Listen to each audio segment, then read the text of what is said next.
अंगद हनु समेत सियावर राम जय जय राम। मंगल भवन मंगल हारी बहुत सादर से यारे वानर चले जहाँ रघुपति करुणाकर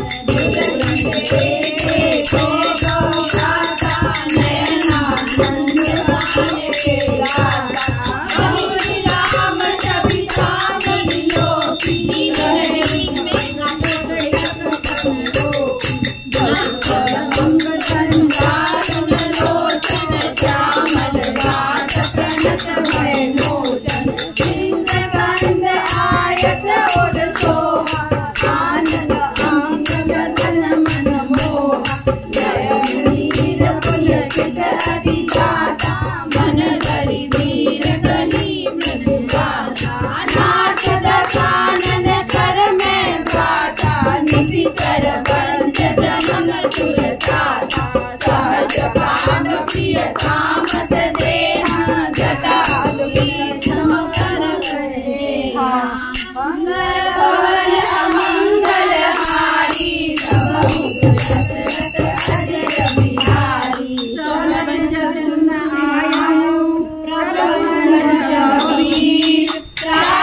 शरण जीव कहू सपने मन विश्राम।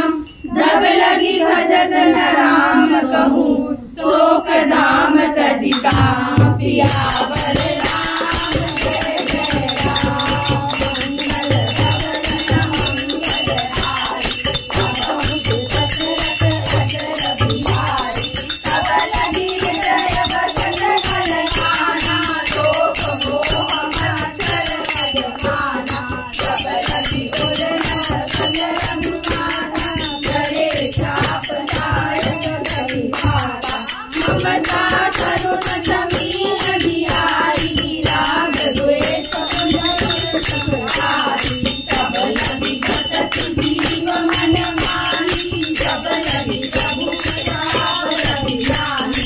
अब मैं कुशल मिटे भय भारे देखी राम पद कमल तुम्हारे। तुम कृपाल जा पर अनुसूरा पाई न व्याप विविध भवसूरा। मैं नित कर अति अधम सुहाऊं सब आरती गाऊं। जाति रूप मुनि ज्ञान न आवा तेज बदन जय मुनि आवा। मंगल भवन मंगल हारी सब दशरथ अजर बिहारी। अहो भाग्य मम अमित अधि राम कृपा सुख पूर्ण। देखो नयन विरंज शिव सेव जुगल पद कंज। सियावर राम जय जय राम मंगल भवन मंगल हारी। सब दशरथ अजर बिहारी। सुनहु सखानि कहूँ सुभाऊ जानब सुंद शंभु गिर जाऊ। जो नर होई नराधर धोई भावे सबर शरण कछु होई। तदि मद मोह कपट छल नाना करहु संग कई साधु समाना। जननी जनक बंधु सुत धारा तनु तनु भवन सुमर परिवारा। सबके ममता ताग बटोरी मम पद मन बांधवई डोरी। सब जयसी इच्छा कछु नाही हरत शोक भय नहीं मम माही। अस सजन मम उर बस कैसे जो भी हृदय बसई धनु जैसे। तुम सारिये संत प्रिय मोरे धरहु देह नहीं आननि गोरे।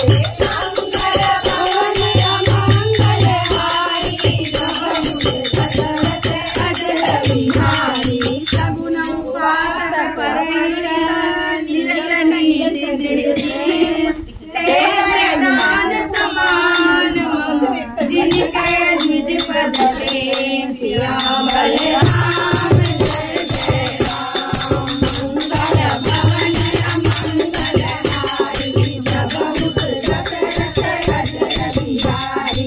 गुरु लंकेश सकल गुण सोरे गाते तुम अतिशय प्रिय मोरे।